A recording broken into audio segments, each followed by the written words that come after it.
সকালবেলায় এক বাটি আম কেটে খেতে বসে গেছে।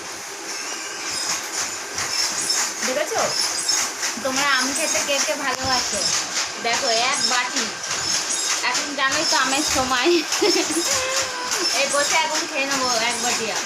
তোমরা আম খেতে ভালোবাসো? খেতে ভালোবাসলে কমেন্টে জানিও, আর একটু পাশে থেকো। দেখেছো কিরকম কি মিষ্টি, আম দারুণ খেতে, হেভি টেস্টি। গাছের আম হুকুমে খাচ্ছি, বুঝেছো তো? এখন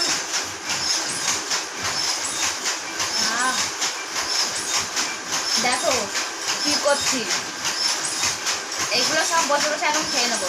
অনেকে ঘুম থেকে ওঠেনি আর আমি আম নিয়ে বসে পড়েছি। ঠিক আছে, সবাই ভালো থেকো, সুস্থ থেকো। ঠিক আছে, আমি আমগুলো খেতে থাকি।